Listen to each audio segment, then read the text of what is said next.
capítulo 3 do livro de Atos conta uma história muito interessante. Para mim que sou físico, essa história é muito difícil de entender. Para mim que sou físico com doutorado em físico, é muito estranho e difícil de entender a história de um homem que é aleijado de nascença e que é curado pela palavra de um dos apóstolos. Como é que isso se dá?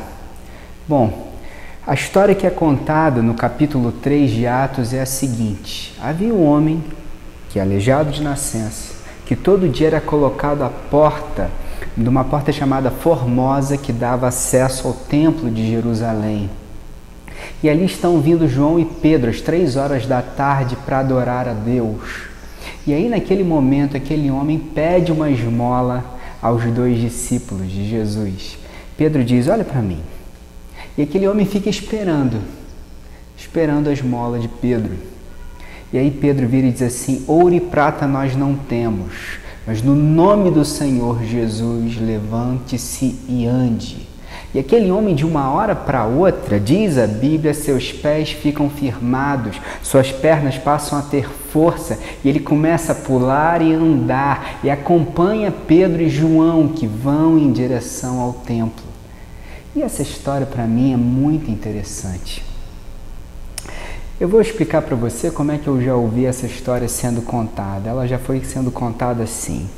Aquele homem pede esmola para Pedro e João. E aí João e Pedro naquele momento vira-se para aquele homem e diz o seguinte: ouro e prata nós não temos, o que nós temos é poder. Então no nome do Senhor Jesus, levante-se e ande. Eu vou confessar que esse tipo de interpretação para mim não faz muito sentido. Dizer para mim que existem homens que têm poder para no momento que querem e porque têm algum tipo de unção ou porque têm algum tipo de poder sobrenatural, podem dizer, na hora que bem entendem, levante-se e ande, ou seja curado, ou ressuscite, os seus problemas se acabaram, para mim não faz muito sentido. Bom, eu não entendo que isso tenha acontecido desse jeito, porque se isso fosse verdade, que se esses homens realmente têm poder para curar na hora que bem entendem, eles são, na minha humilde opinião, verdadeiros criminosos. Que pensa bem comigo, um homem que pode curar na hora que quer e quando bem entende, que não cura. Um homem que guarda para si um poder dessa natureza, de curar quando bem entende, na hora que bem entende, e tem a unção sobre si para curar, bom, na minha opinião, ele deve ir a todos os hospitais, a todos os leitos de pessoas que estão convalescendo e dizer para elas: vocês estão curadas no nome de Jesus. Mas o que é mais interessante é que nem Pedro e João concordam com essa história de que eles têm poder para curar na hora que eles bem entendem, porque têm uma unção especial e um poder especial para curar. Graças a Deus que a Bíblia me explica que isso não é verdade. A Bíblia me explica com todas as letras que Pedro não podia curar quando bem entendia e na hora que bem entendia.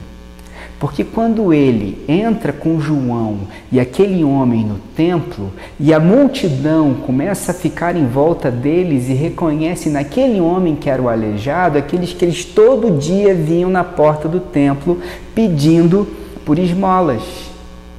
E aí elas todas estão admiradas e dizem: poxa, será que foi Pedro? Será que foi você mesmo que conseguiu curar esse homem? E aí Pedro vira para essas pessoas e diz assim: por que vocês estão olhando para nós? Está no versículo 12.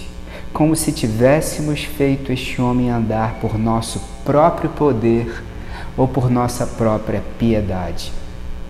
Pela fé no nome de Jesus, o nome curou este homem que vocês veem e conhecem. A fé que vem por meio dele lhe deu esta saúde perfeita, como todos vocês podem ver.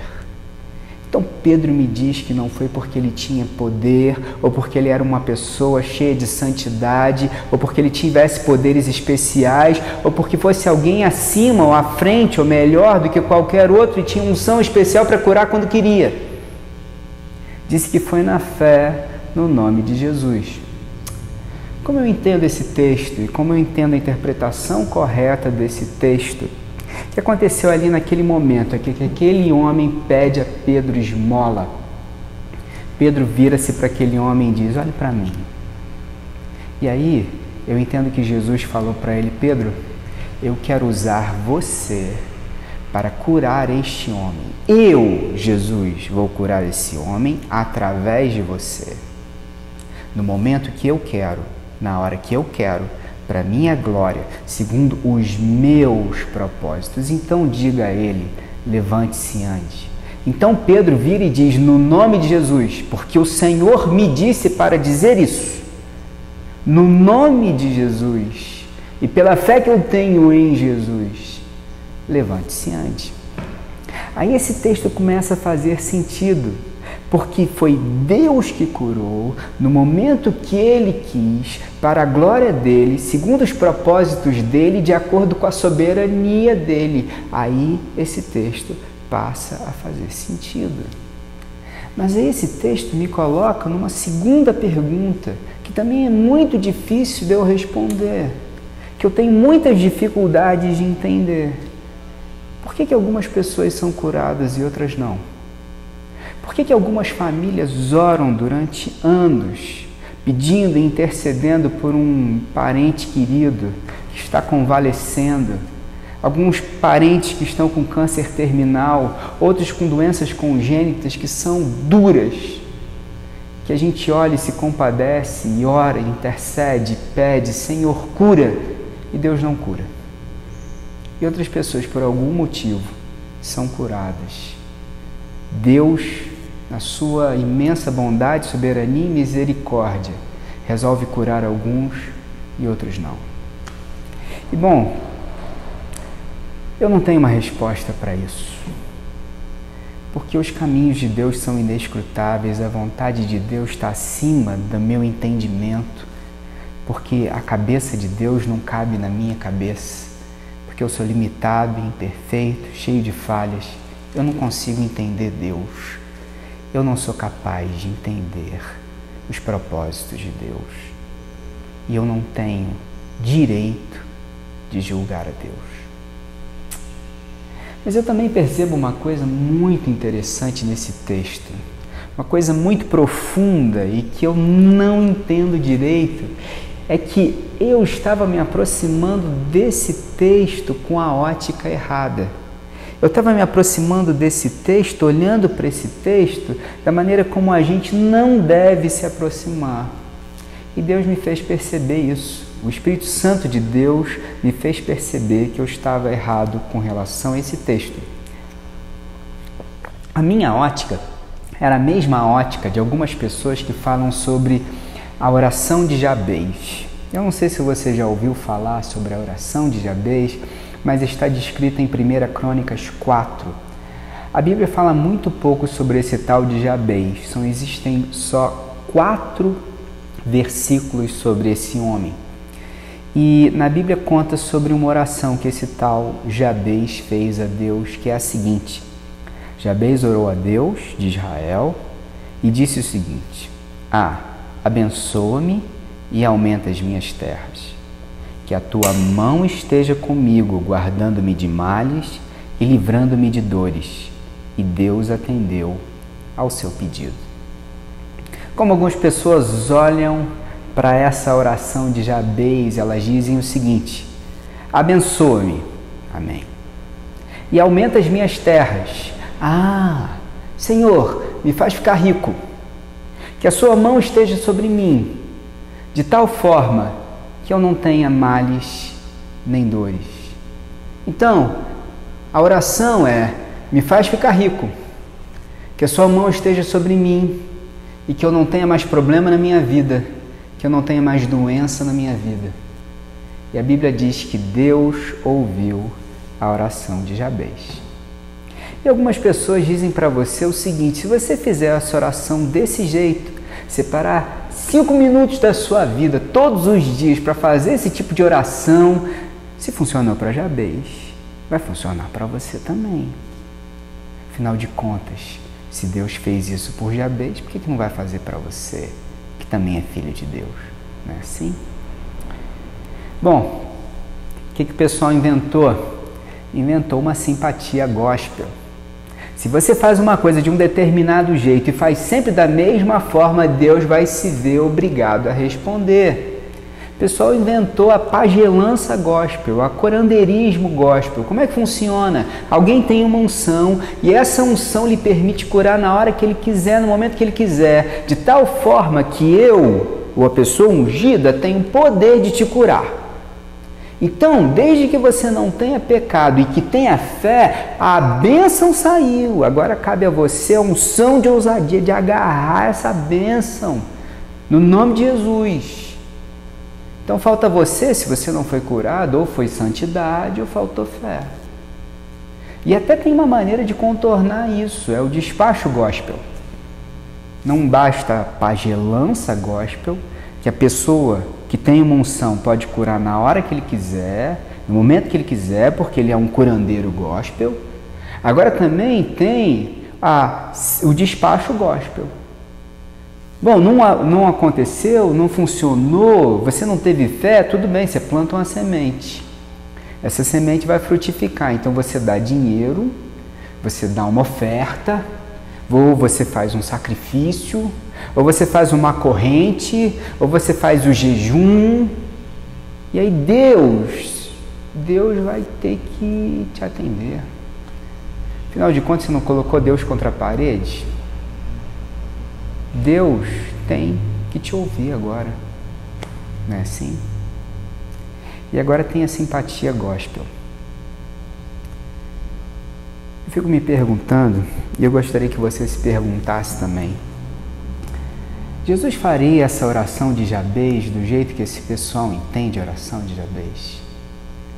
Vocês pensam em Jesus no Getsemane, pronto a entregar-se em holocausto pela sua vida e pela minha vida, de joelhos, com as mãos sangrando, virando-se para Deus e dizendo: Senhor, abençoa-me.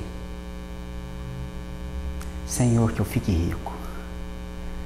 Senhor, livra-me de dores e de males. Você pensa que Jesus faria essa oração desse jeito? Graças a Deus que quando Jesus ora, Ele diz: todavia seja feita a sua vontade, não a minha. Graças a Deus que quando Jesus me ensina a fazer uma oração, Ele me ensina a fazer uma oração completamente diferente, que diz: Pai nosso que estás nos céus, santificado seja o vosso nome, venha a nós o vosso reino, e que seja feita a sua vontade, assim na terra como no céu. E ele fecha essa oração dizendo: pois seu é o reino, o poder e a glória para todos sempre. Amém. Você imagina Jesus juntando os discípulos? Meus discípulos, venham até aqui. Eu vou ensinar a vocês uma oração para quando eu estiver longe, quando eu estiver ressurreto e estiver à direita do Pai e todas as coisas me forem sujeitas, e que agora vocês são minhas testemunhas para fazer a minha obra na terra. Vocês têm que fazer um determinado tipo de oração, e essa oração é assim. Prestem atenção que vocês vão fazer, porque essa oração vai ser útil para a vida de vocês. A oração é: Deus me abençoa. Deus, faz eu ficar rico. Que a sua mão esteja sobre mim de tal forma que eu não tenha dores e nem problemas. Não tenha problemas e não tenha doenças. Se os discípulos tivessem feito essa oração dessa forma, e olhando para a oração cristã, que deve ser feita dessa forma, eles jamais teriam padecido o que padeceram, sofrido o que sofreram. Jesus jamais teria ido ao Gólgota. Jesus jamais teria parado na cruz pelos seus e os meus pecados. O problema, meu amigo, é que nós temos orado por conforto.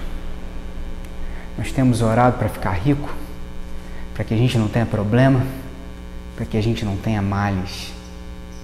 Mas a verdade é que as pessoas que estão dispostas a fazer a vontade de Deus e serem cristãos, que contam, que são relevantes e que fazem diferença nesse mundo, vão passar por dores e aflições. Nós temos orado por conforto, nós não temos orado por missão. Nós temos orado para fazer um mover. E a ideia do mover é que nós subimos a um monte, ou nós vamos até um determinado lugar, que é um lugar que a gente considera santo por algum motivo que eu não entendo, porque Deus habita em mim e todos os lugares por onde eu passo e todas as coisas que eu faço estão na presença de Deus, porque é impossível para alguém que é cristão perder a presença de Deus. Você entristece o Espírito Santo que está em você, mas Deus está com você por onde você vai. E a ideia dessas pessoas é que eles vão até um monte, porque o monte deve ser um lugar mais sagrado do que outros, e começam a clamar, e a ideia que eu tenho é que quanto mais alto você clama, talvez mais fácil seja para Deus ouvir. E elas começam a fazer uma série de sacrifícios, porque talvez no meu sacrifício Deus ouça. Já percebeu como isso é parecido com o que aconteceu com os profetas de Baal? Quando eles estão disputando com Elias no Monte Carmelo, eles começam a gritar e a urrar, eles começam a se cortar, eles começam a gritar cada vez mais alto. E Elias começa a rir deles e dizer: talvez Baal esteja dormindo, talvez ele tenha viajado, quem sabe? Porque para algumas pessoas o sacrifício, a gritaria, talvez faça Deus acordar. Porque na cabeça de muita gente Deus está dormindo alheio aos nossos problemas e às nossas dificuldades. Então eu vou fazer um mover, no sentido de que eu vou acordar a Deus, como se Deus estivesse dormindo. Oh, me acordaram. Puxa, eu tenho que resolver isso. Verdade, talvez você não saiba, mas a verdade é que Deus não está dormindo e Deus já está se movendo e Deus já está em missão, porque muito antes da gente pedir, Deus já sabe o que nós devemos pedir. E a oração, que é uma oração que é boa, não é aquela em que eu tento fazer Deus se mover, mas oração boa é aquela em que eu pergunto a Deus: Senhor, eu quero ter o privilégio de me mover na sua missão e na sua obra. Me coloca na sua missão, me coloca na sua obra. E a pergunta que eu faço para você é: que tipo de oração você quer fazer? Uma oração em que você quer dobrar a Deus, em que você quer colocar Deus contra a parede e dizer a Deus o que Ele tem de fazer. Oração em que você coloca seus joelhos no chão e diz: Senhor, o que o Senhor quer que eu faça? Me dê o privilégio de fazer a sua obra. Pois bem, a ótica que eu gostaria de apresentar a você nessa mensagem é uma ótica diferente. Como é que eu vejo esse texto? Eu vejo um homem de 40 anos de idade. E um homem de 40 anos de idade naquela época era um homem que já estava no final da sua vida. A vida média de uma pessoa em conglomerados urbanos era muito pouca. As pessoas não passavam dos 50 anos nas regiões urbanas, principalmente um homem que era um mendigo, que não tinha as condições de higiene e de saneamento que as pessoas mais abastadas teriam. E esse homem, de uma hora para outra, ele perde o sustento dele. Você já percebeu isso? Como ele se sustentava? Ele ia até a porta do templo, colocavam ele na porta do templo e ele pedia por esmolas. Ele mostrava as pernas e dizia: eu não posso trabalhar. E de uma hora para outra, você já percebeu que ele perde o sustento dele? Tem uma outra coisa muito interessante. Se você perguntar a esse homem: você tem instrução? Provavelmente ele diria que não. Você aprendeu um ofício? Provavelmente ele diria que não. Então do que você vai viver? Você perguntaria a esse homem e ele diria: não sei, mas não me importa. porque antes eu era um aleijado. Antes eu não podia entrar no templo de Jerusalém. Eu não sei se você sabe, mas uma pessoa na condição daquele homem, ela era proibida de entrar no templo e adorar e apresentar holocaustos e sacrifícios a Deus. Mas agora, esse homem recebe uma nova identidade. Antes ele era o aleijado, que não podia estar diante da presença de Deus. E pela palavra dos discípulos, esse homem passa a poder desfrutar da presença de Deus na sua vida. A primeira coisa que esse homem faz é ir ao encontro de Deus, é ir ao templo e adorar. Minha pergunta para você hoje é: que tipo de ótica você quer ter nesse milagre? A ótica do homem que entende que Deus faz aquilo que você quer? Ou a ótica do homem que entende que Deus te deu uma nova oportunidade de viver com Ele, para a glória dEle e desfrutar da presença dEle, porque você recebeu uma nova identidade em Cristo Jesus? Porque essa mensagem é sobre isso. O esboço dessa mensagem é o seguinte: preste atenção no que aconteceu. Quando Pedro vira-se para aquele homem, ele diz: ouro e prata nós não temos, portanto esqueça essa ideia de que Deus vai fazer você prosperar. Ouro e prata nós não temos, mas o que demos, isto te damos. Pedro deu a ele alguma coisa. O que você pode perceber que Pedro tenha dado para aquele homem no momento em que ele foi curado? Veja, não foi poder. Pois bem, então, o que Pedro dá a este homem? Pois é, eu vejo 3 coisas, e esse é o esboço dessa mensagem. Capacidade de andar com Jesus, uma nova identidade em Cristo Jesus e a possibilidade de reconciliar-se com Deus. Ponto 1. A capacidade de andar com Jesus. Como é que se deu o chamado de Pedro e de João para serem discípulos de Jesus? Gostaria de meditar com você sobre isso. Bom, se nós lermos o testemunho do que acontece em Marcos e Mateus, é muito difícil de entender como se dá o chamado de Jesus, pelo menos para mim. A ideia é mais ou menos a seguinte: estavam esses homens jogando as redes na praia, é isso que a Bíblia diz. E vem Jesus andando, olha para aqueles homens e diz para eles assim: larguem as redes e venham atrás de mim, porque eu farei de vocês pescadores de homens. E aí, o que a Bíblia me diz é que eles imediatamente largam as redes e saem andando, como se fossem robôs, atrás de Jesus. Não faz muito sentido. Pelo menos para mim não faz sentido. Eu estou na praia, vem um sujeito que eu nunca vi na vida e diz: vem e me segue. Eu olho para ele e digo: rapaz, você está me estranhando? Que história é essa? Como assim? Como é que alguém chega para mim, diz para mim: vem e me segue, e eu saio atrás dele, sem mais nem menos? Faz sentido para você? Não.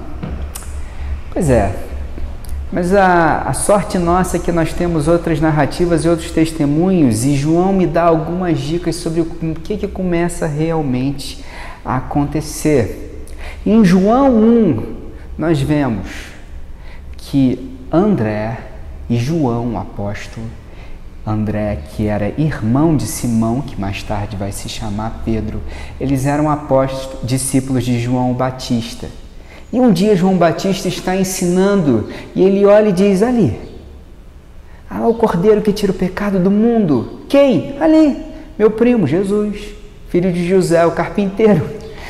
Eles saem, deixam João Batista onde está e vão atrás de Jesus e conhecem Jesus. Então, Simão é apresentado pelo seu irmão André a Jesus e ele já conhece Jesus.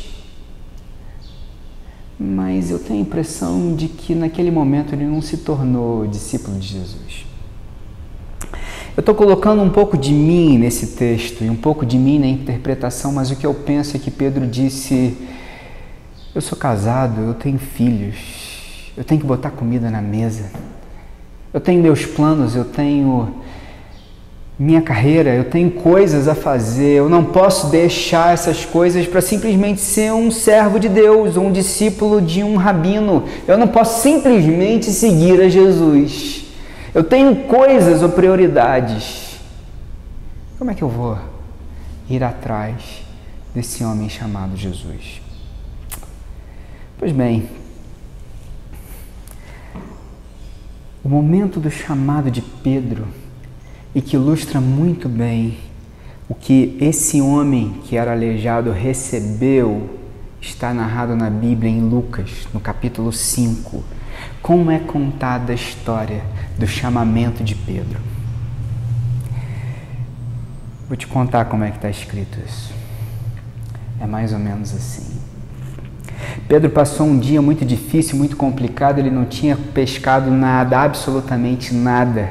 Ele está num dia em que ele diz: e o que eu vou fazer quando eu chegar em casa? O que vai ser dos meus filhos? Eu não tenho comida para colocar em cima da mesa. Estou passando por uma fase difícil. O que ele está fazendo é lavando as redes. Está num dia daqueles em que é melhor deixar o cara quieto, que ele não está bem. Então vem Jesus e vem uma multidão atrás dele, seguindo ele. E aí ele diz: Simão. E Simão provavelmente conhecia já Jesus. Ele disse: Simão, me empresta seu barco. Já que você não está usando, já que não está dando peixe, já que não aconteceu o que você gostaria, eu preciso do seu barco. A multidão está me apertando e eu não consigo ensinar. Eu tenho algumas coisas que eu gostaria de dizer ao povo. Então, me afasta um pouquinho do mar, para que eu possa ensinar esse povo. E é exatamente isso que acontece. Jesus se afasta com Simão, eles vão até uma distância, talvez 50, 100 metros de distância, e Jesus consegue ensinar ao povo. Depois que ele diz aquilo que ele gostaria de dizer ao povo, ele diz assim: vamos a águas mais profundas, eu quero pescar com você. A Bíblia diz que Simão disse assim: Senhor, eu passei a noite inteira pescando. Eu conheço esse mar, eu conheço esse barco, eu conheço o lugar que dá peixe, eu conheço o lugar que não dá peixe. O senhor está querendo me ensinar a pescar? Não tem peixe hoje. Mas como é o Senhor que está me dizendo, tá bom. Eu vou fazer o que o Senhor diz, do jeito que o Senhor diz. Vou te dar esse voto de confiança. E diz a Bíblia que quando Pedro joga as redes no mar, no lugar onde Jesus indicou, ele começa a puxar peixes, e mais peixes, e mais peixes, a ponto de que o barco está prestes a afundar e ele tem que chamar os barcos em volta para que o ajudem. E foi tanto peixe que os barcos ficaram cheios. Talvez você ache que o milagre se deu ali, no momento em que Pedro jogou as redes no lugar em que Jesus indicou. Mas não. Deus não é um Deus que faz milagres. Deus é um Deus que constrói milagres. Esse milagre começa muito antes. Começa na noite anterior, em que Jesus segura os peixes e diz: nenhum peixe vai entrar na rede desse pescador chamado Simão. Segura, porque ele é o dono dos peixes. Ele é que dá o peixe quando ele quer e tira o peixe quando ele quer. Ele é quem te sustenta e me sustenta com a palma de sua mão, que tem todos os fios do meu cabelo contados e os seus também, que conhece a mim por dentro e por fora, que sabe de mim, que me conhecia muito antes de que eu fosse gerado. Ele é o autor da vida. E nesse dia Pedro entendeu quem era Jesus. Porque quando ele vê aqueles peixes entrando na rede, ele vê aquela multidão de peixes, ele entende exatamente quem é Jesus e ele diz assim: Senhor, afasta-te de mim, fica longe de mim, porque eu sou pecador e não sou digno de estar na sua presença. O que ele está dizendo para mim e para você é o seguinte: descobri naquele homem Deus. É exatamente isso. Estou vendo Deus encarnado na minha frente. E é exatamente isso que Pedro diz àquela multidão, quando eles vão dizer: por que vocês estão assim, espantados com o que aconteceu com esse homem aleijado? Pois bem, ele diz que esse homem que é aleijado, que vocês negaram publicamente e que vocês pediram que fosse libertado por um assassino que foi Barrabás, ele diz no versículo 15 de Atos 3, ele diz: vocês mataram o autor da vida. Vocês mataram Deus, mas Deus o ressuscitou dos mortos e nós somos testemunhas disso, porque Ele é o santo e justo, como diz no versículo 14, e Ele é o autor da vida. E agora Pedro diz: a Bíblia está disposto a entender que Jesus é Deus.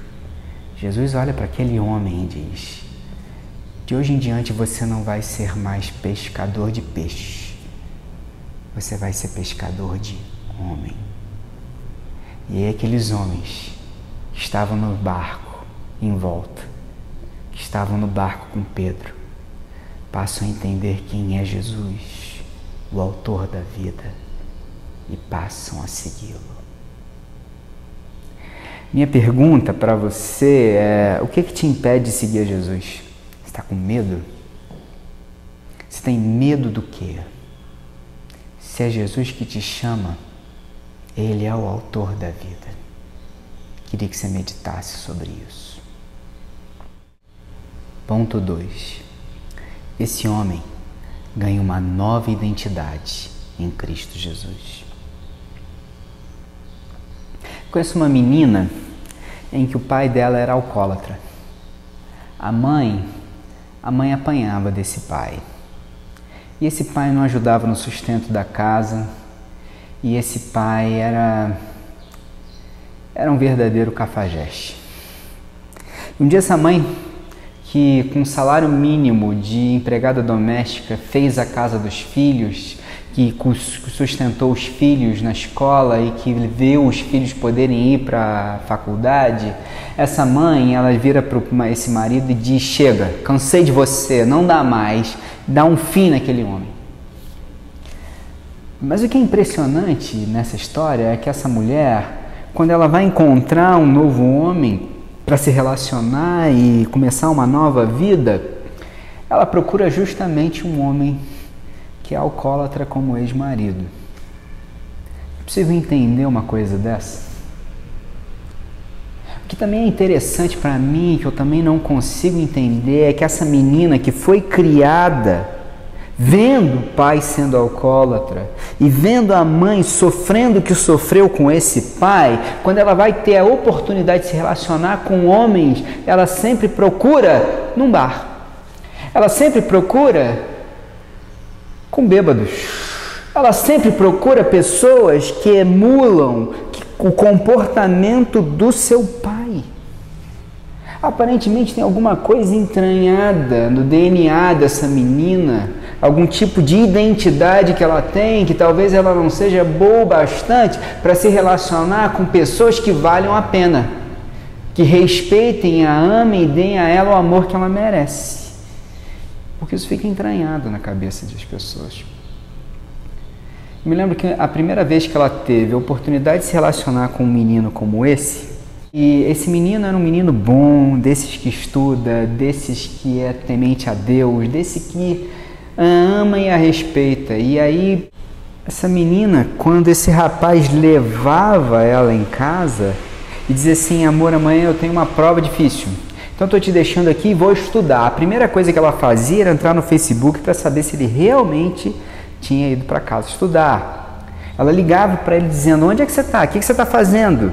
Na cabeça dela, não merecia aquele tipo de relacionamento. Não é possível que alguém desse tipo goste de mim. O que é isso? A identidade que ela tem. A identidade que ela não merece algum rapaz como aquele. Ela tem uma profunda dificuldade de se relacionar com alguém que seja diferente desse paradigma de um homem que abusa, que é bêbado, que não tem amor nem por si e nem pela sua companheira. Pois bem, a história desse aleijado é a mesma coisa. De alguém que tem uma identidade, que é uma identidade de um sofredor, que não está digno do amor e da graça de Deus. E o que é mais interessante é que Pedro também tinha essa identidade, essa mesma identidade de alguém que não é digno, de alguém que não é bom o suficiente. Onde é que eu vejo isso? E onde é que eu entendo isso na história de Pedro? Bom, é uma história que está contada em João 6. Eu queria que você prestasse atenção nisso, até que a gente chegue nesse ponto. A história é mais ou menos a seguinte. Jesus está ensinando, ele teve um tempo muito difícil, a morte de João Batista. Então ele está triste, dolorido, ele faz a multiplicação dos pães e peixes, ele ensina aquela multidão, talvez doído pelo fato de que agora eles não têm o seu profeta, o profeta que leva o povo ao arrependimento, e ele se detém com aquele povo. E aí, quando ele já está cansado, ele precisa de um tempo sozinho, um tempo para oração. Aí ele pede a seus discípulos, vão indo na minha frente, atravessem o mar da Galileia, eu preciso me retirar. E é exatamente isso que ele faz, ele sobe até um monte e se retira. Mas no momento que aqueles homens começam a enfrentar o mar, vem uma grande tempestade sobre eles, o que é muito significativo. Tem gente que acha que quando nós estamos no meio de uma tempestade, é talvez porque nós não estejamos fazendo a vontade de Deus. Não é verdade.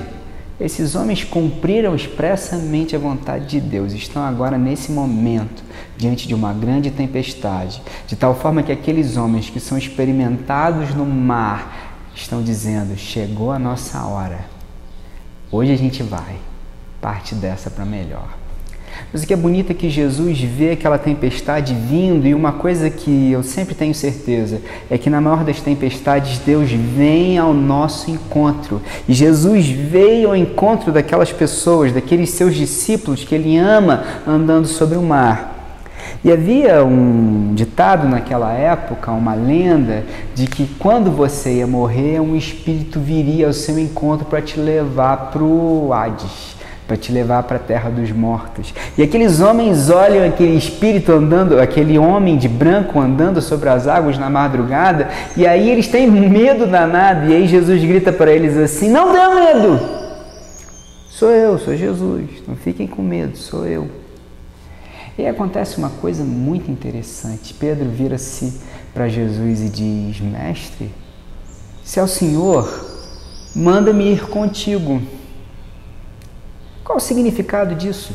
Por que Pedro pede para ir com ele? O que vai na cabeça de um homem de querer andar sobre as águas também? Ele está dentro do barco, o barco oferece alguma segurança para ele. Por que andar sobre as águas?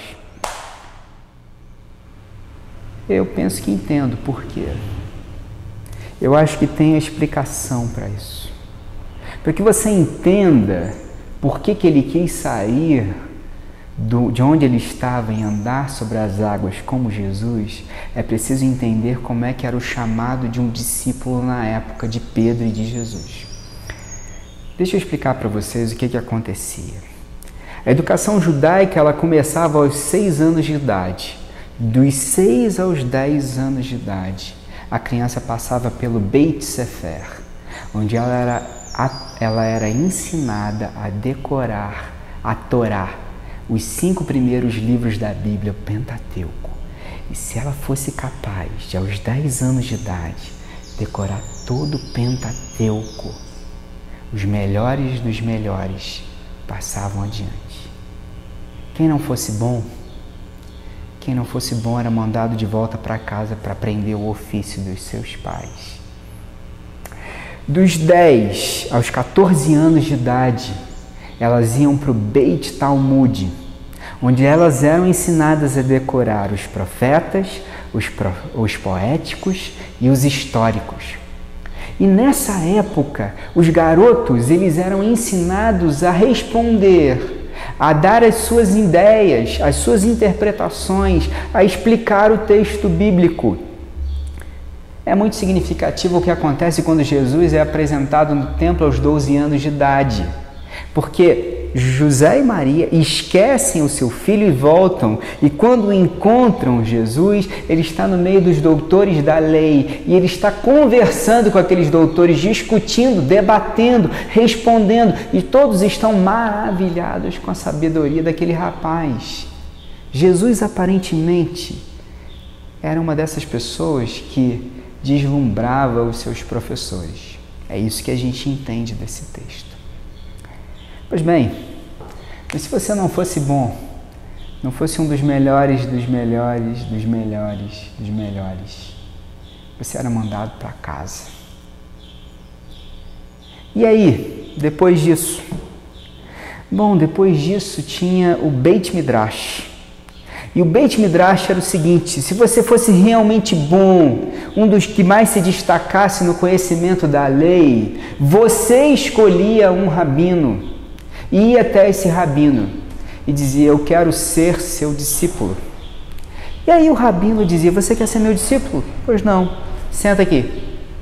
E aí começava a fazer perguntas àquele garoto, todo tipo de pergunta, para saber como ele entendia a Torá, como ele entendia o Tanakh, que é o conjunto de todos os livros do Velho Testamento.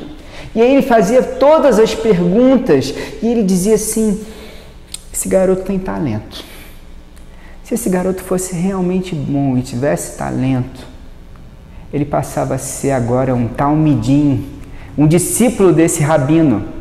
Mas se ele não fosse bom, o rabino virava-se para esse rapaz e dizia assim: escuta, ore a Deus, para que Deus te dê filhos talentosos, que sejam capazes de entender a lei melhor do que você. Vai para casa e aprenda o ofício dos seus pais. Agora, se ele fosse bom, se ele fosse realmente bom, o Talmud diz o seguinte: diz que se ele fosse bom, ele passava a seguir o seu mestre e ele tinha o desejo profundo de ser e fazer as coisas que o seu mestre fazia e dizia. Ele aprendia o jugo do seu mestre. O jugo era o conjunto de todo o entendimento que aquele mestre tinha da lei, dos profetas e das profecias de Deus escritas na Bíblia. E o Talmud diz o seguinte: que você siga o seu mestre tão de perto, a ponto de que a poeira do seu mestre cubra você. A ponto de que a poeira do seu mestre cubra você. Que você não seja mais visto, mas que o seu mestre é que seja visto através de você. E agora a gente entende o que está acontecendo com Pedro. Agora a gente entende por que Pedro pede para andar sobre as águas. Porque nós temos esse homem que não era o melhor dos melhores, que sabia que não era melhor. Mas o que acontece com ele é que esse jovem rabino, chamado diversas vezes pelos próprios escribas de mestre, de rabino no Novo Testamento, nos Evangelhos, este jovem rabino vira-se para Pedro e diz: eu escolho você. Talvez Pedro pensasse assim: mas eu não sou um dos melhores. Eu não sou digno de ir atrás do Senhor. Você não sabe que eu fui mandado aprender o ofício dos meus pais? Eu não posso ir atrás do Senhor. Eu te escolho assim mesmo. Apesar de eu saber que você não é capaz e de você achar que você não é capaz, vem atrás de mim. e eu vou fazer você fazer as mesmas coisas que eu faço. E agora Pedro sai daquele barco e diz: Senhor, mestre, se é o Senhor, manda-me ir contigo, então vem.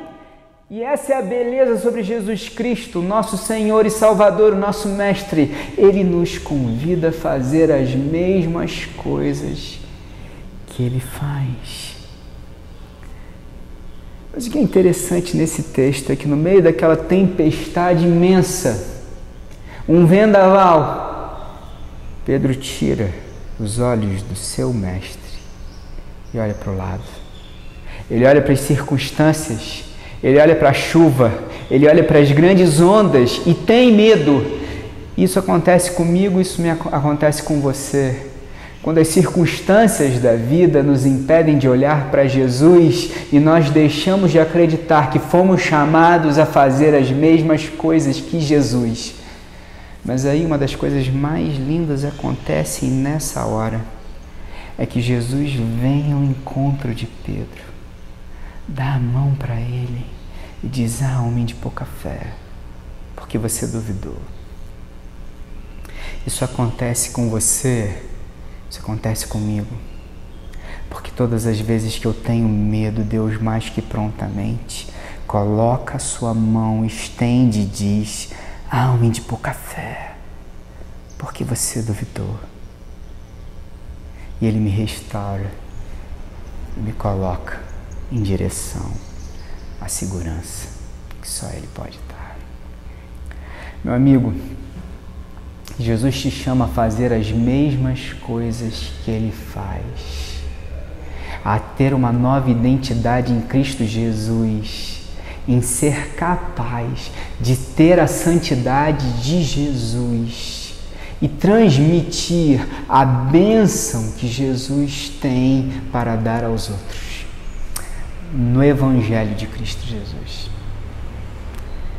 Você não quer aceitar o convite de Jesus e segui-lo e ir com Ele e fazer as mesmas coisas que Ele? Pense nisso. Terceiro ponto. Esse aleijado recebe a possibilidade de reconciliar-se com Deus. Na semana passada, eu fui até a minha igreja, fui chamado a participar de um caso de um gabinete pastoral. A título de estágio ministerial, meu pastor me convidou para participar de um caso muito triste que eles receberam de uma comunidade vizinha, um caso de pedofilia, de abuso infantil. E uma das senhoras que estava lá acompanhando a família onde esse problema estava instalado contou um testemunho tristíssimo. Ela vira-se para a gente e diz assim: eu fui abusada sexualmente quando eu era criança. Quando eu tinha 5 anos de idade, a minha mãe trabalhava em 2 empregos e não tinha possibilidade de estar comigo. Não tinha possibilidade de estar com os meus irmãos. Então ela deixava a gente numa creche da nossa comunidade. Uma creche improvisada. Uma senhora que abria sua casa para receber as crianças cujas mães não podiam estar com ela. E aí ela conta uma história que ela só podia interagir com a sua mãe quando ela chegava em casa muito tarde da noite. Ela cantava uma musiquinha, botava os filhos para dormir, e aqueles 15 minutos era todo o tempo que ela tinha para interagir com a sua mãe. E ela conta uma história, a história que na creche onde ela estava, essa senhora tinha 2 filhos que eram jovens universitários, era um casal, e ela conta assim, esses jovens eram deuses dentro da favela. Todo mundo tinha profunda admiração. 2 jovens favelados, negros, dentro da universidade, há 30 anos atrás, onde é que isso iria existir? Era exatamente isso que acontecia. Mas ela conta que esse jovem, quando a mãe saía, deixava as crianças com ela, botava as crianças no quarto dela e abusava sexualmente daquelas crianças. E ela conta as histórias tristes, dolorosas, pelo qual ela passou. E como ela se sentia culpada. Porque a criança não tem noção de que ela é a vítima. Ela sente um profundo constrangimento pelo que está acontecendo. Um sentimento profundo de culpa. E ela diz assim: eu cresci e me fiz mulher, tendo uma imensa dificuldade que um homem me tocasse, que um homem se aproximasse de mim. Ela dá um testemunho lindo.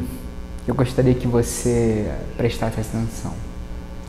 Ela diz assim: eu dou graças a Deus em Cristo Jesus pela vida do meu marido, que teve paciência comigo, que esperou o momento certo, que soube me curar, porque esse homem teve uma paciência de Jó, porque me amou. Essa história é a história do Evangelho de Deus que entra na vida de alguém e restaura a vida de alguém que está caído. Essa história é de um Evangelho que tem respostas concretas para um mundo que existe, que tem respostas de restauração para a vida das pessoas. Porque onde o Evangelho entra, ele restaura a vida daqueles que estão quebrados e perdidos. E eu sempre fico espantado com a capacidade que nós temos de tentar procurar respostas em nós mesmos, quando nós não somos capazes de dar respostas para o outro e nem para nós mesmos, a não ser que Deus entre na nossa vida. Eu fico espantado com a capacidade que a gente tem de procurar respostas no mundo, quando o mundo está mais perdido e o que nós temos em nós e o depósito que nos foi dado é muito maior do que qualquer resposta que o mundo possa dar. Porque o Evangelho de Cristo Jesus é a história linda e profunda de restauração, em que Deus vem ao nosso encontro, nos livra de todo remorso, de toda culpa, e vem se relacionar conosco porque nos ama profundamente. Por que você tem procurado respostas lá fora no mundo, quando o Evangelho de Cristo Jesus é muito maior? Por quê? Pois bem, eu gostaria de contar para você uma última história, um caso em que Pedro foi reconciliado pelo poder do Evangelho, da boa notícia que há em Cristo Jesus. Essa história está em João 21. E a história começa mais ou menos assim, alguns capítulos antes. Pedro diz que está pronto a morrer por Jesus, a dar a sua vida por ele. Jesus olha para ele e diz: Pedro, olha, você vai me negar 3 vezes. Pedro não acredita, e todo mundo conhece a história. Pedro, no momento, na oportunidade em que ele tem, de que ele se vê na situação em que ele talvez morra também, por causa de Jesus Cristo, em que ele é chamado a dizer: eu realmente sou discípulo de Jesus e estou com ele. Mas quando ele vê o que está acontecendo com Jesus, ele diz: eu não tenho condições de ir para a morte como esse homem. Aí aquele homem, o homem da bravata, o homem que diz as coisas intempestivamente, sem pensar direito no que está fazendo, esse homem se vê na situação em que ele está prestes a perder a vida. Ele diz: não conheço Jesus. Vocês conhecem a história. Ele nega Jesus 3 vezes. E depois que Jesus ressuscita e aparece algumas vezes aos discípulos, os discípulos estão naquele momento de espera, naquele momento de o que vai ser das nossas vidas, o que há de acontecer, para onde nós vamos, qual caminho seguir. E aí naquele momento Pedro vira-se e diz assim: vou pescar. E aí alguns discípulos vão com ele pescar. E aí vocês sabem a história. Jesus diz novamente: onde jogar as redes, há uma pesca maravilhosa. E aí Jesus já está esperando com peixe e pão para os seus discípulos e eles comem. E aí Jesus tira Pedro de banda. Vem cá. E João começa a contar, porque ele começa a acompanhar à distância o que está acontecendo. E o que João me conta é que, como está narrado lá, é que Jesus vira-se para Pedro e diz: Pedro, você me ama. E Pedro diz: tu sabes que eu te amo. Isso acontece 3 vezes, e em todas as vezes, Jesus disse: apacenta as minhas ovelhas. Pedro, você me ama. Tu sabes, então apacenta as minhas ovelhas. E provavelmente você não entendeu nada, realmente não dá para entender o que esse texto significa. Como assim? Amas, me amas? E Pedro começa a chorar na 3ª vez, chorar copiosamente. O que está acontecendo? É porque em grego há várias palavras para amor. Há uma palavra para amor que é ágape, o amor que a mãe tem pelo seu filho, o amor incondicional, o amor que Deus tem por nós, o amor que não espera nada em troca. Você pode não amar, mas Deus assim mesmo, apesar de você pisar na bola com Ele, te ama. Amor ágape. Existe um amor que é o amor entre homem e mulher, amor eros. Existe amor entre amigos, entre irmãos, que é um amor chamado filéu. Pois bem, o que acontece nesse texto é o seguinte: Jesus vira-se para Pedro e diz: Pedro, agapas-me. E Pedro vira e diz: Senhor, tu sabes. Pedro, agapas-me. Senhor, tu sabes. Pedro, agapas-me. E aí Pedro muda e diz: Senhor, eu filéu-te. Então vira-se Jesus para Pedro e diz: Pedro, você filéu-me, Pedro? Você não tem ágape, você tem a filéu? É esse tipo de amor que você tem para mim? E aí Pedro começa a chorar. E Pedro começa a entender que ele é só filéu. Porque ele sabe que no momento em que a situação está difícil e que ele está prestes a perder a vida e que ele não tem condições, ele sabe que ele não é capaz de amar até as últimas consequências. Então ele começa a chorar e dizer: Senhor, eu falhei contigo, eu sou só filéu, eu sou homem. E ele começa a chorar e Deus vira-se para ele e diz: eu sei! Eu sempre soube! Eu sempre soube disso. Eu sempre soube que você é filéu. E porque eu sou ágape, que eu fui até a cruz. Porque eu sou ágape e você é filéu, Pedro. É que eu fui até a cruz. Porque eu estava disposto a dar a minha vida por você. Para que você recebesse ágape na sua vida. Então apacenta as minhas ovelhas. Dá de comer às minhas ovelhas.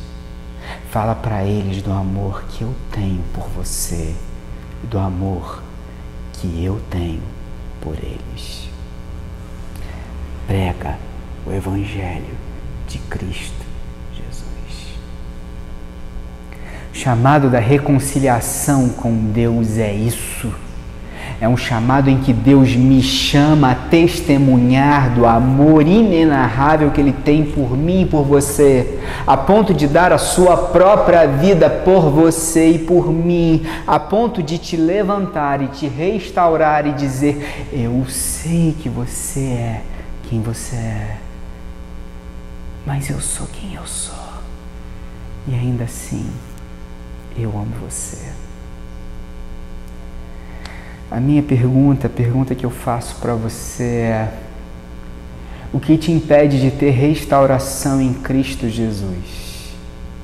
É entregar a sua vida para Ele e dizer: eu sou filéu, mas o Senhor é ágape e eu me entrego a Ti.